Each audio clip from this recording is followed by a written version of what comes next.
Hi guys, my name is Gurjot, also known as Indian Triff or Indian Logan Johnson. I'll respond to either name. I ended up getting ninth place at the Seattle Regional playing Elfnote Fiendsmith. Huge shout out to Cash, Twinkie TN, Albert, and everybody at Shane's. Thank you so much. I decided to take this deck because the other deck I had was VSK9, and to be honest, even with the unbans, I was really concerned about like the brickiness. I would really rather play something more consistent because I've just dealt with the brickiness in the past on that deck, and I ended up going with this deck. I didn't really expect to do super well, but I ended up getting ninth place, so something went right. Anyways, into the deck profile. We went with 3 Engraver, 1 Lacrima, 1 Tract, 1 Lurie.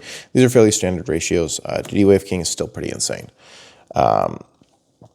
Then we have the best card in the deck, 3 Theo Realize, 3 Medius, and of course, 2 Patron. This card's a starter, extender. It's insane. If this gets interacted with after you special it from Grave, you can still just turn this into a Light Fiend. This being able to peek at your opponent's top deck not only helps you stack their deck, maybe you put a Perillia on top and they didn't charm you at this point, so you don't think they have one, or you have an Ash for the charmy. So you can leave a really bad card up top, or if you see a really good card, or want to set up a certain field based on what you see, you can do that because this just gives you free knowledge. I've seen a Phimina with this on top and gone, okay, that's definitely go to the bottom, and then set up my board a little bit differently because I know they're on Draco Tail. Insane card, best card in the deck, 100%. For the Elfnote stuff, we just went some standard stuff. 3 Lucina, 3 Tenia, 1 Fortuna, 1 Trap, 1 Spell. I do think that these are the correct ratios. Don't play 2 of this. I honestly, I never brick with this deck, so I don't know if you really need to play the second one. Some people did for consistency's sake, but I don't think you need to. You need to have the Trap on board. This is like the most insane card, super custom. Send or revive, little tedious, but it is the best card in the deck, just being a kind of a Desiree negate on board. And your opponent has to respect this. I will say this is probably the reason that MST is probably your most difficult matchup, is just they'll go fall on the Virtuous target your Wave King, and then you'll try to negate, and then they'll go great. I also have MST pop the back row, so you'll lose a lot there. So MST is your worst matchup for that reason. Which I played 2 this weekend, so. For the hand traps, we went for 3 Fualos, 3 Perillia, 3 Ash Blossom, 3 Droplet, 2 Imperm, 2 Bell, and then of course there were Talents as well. I would not replace any of these cards. I was really iffy about Perillia, but you can use the spell to kind of send this and fix your hand a little bit. Droplet was insane for the Arthalion. I would probably play Crowns as well if I had them, but I have no money. Imperms were great. Bell was great. Every single one of these hand traps, when I saw them, did amazingly. The Charmies as well, again, like if I saw them go first, it wasn't that big a deal because I just would send them off welcome home at times. So I think I wouldn't change anything about the side. Every card performed insanely well when it needed to. And that's it for the main deck.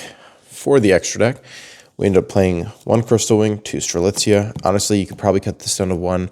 I don't know if I want to because it does hurt your grind game a little bit. But great card. This is also insane, leaving it in the main monster zone so it can't be disturbed by card effects. And then also your opponent has to swing into it.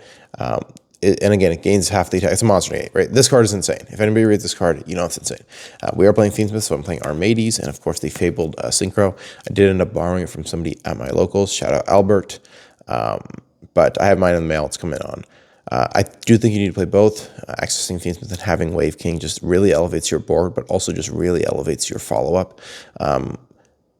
Even if you might not have Requiem and Lacrima, just 1 Engraver Engrave or 1 Light Fiend that you can get back out is enough to win. And even if you can't get it out, if you go Theo Realize to turn any monster on your board into a Light Fiend, you're still playing Fiendsmith. I think that you have so many bridges. I do think you have to play both of them. But Fiendsmith is insane. With Fiendsmith, of course, 1 Requiem, 1 Sequence, 1 Lacrima, and that, of course, leads you to a Wave King.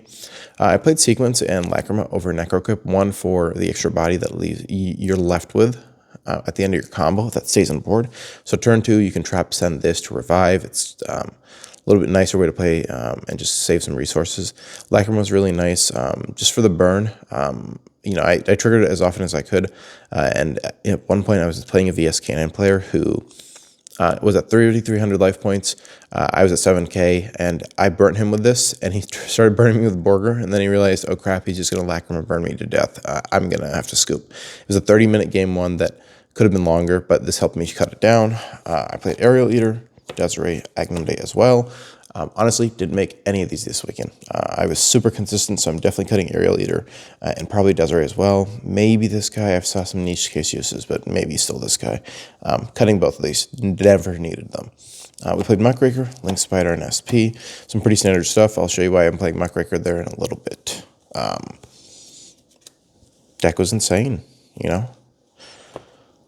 I don't know how Cash went X3, but, like, I guess, you know. For the side deck, we ended up playing 3 Retzi. I expected a lot of Dracotail. I saw a good amount of Dracotail. Your go first cards are Called By, Judgment, and Anti-Spell. Your go second cards are Dark Ruler, Harpies, and 2 Evenly. I'm sure if you want to play another one, you could. For Seattle, there's a good amount of Rogue in this area, so I ended up playing 2 Droll and 2 Thrust. These are kind of just my flex spots.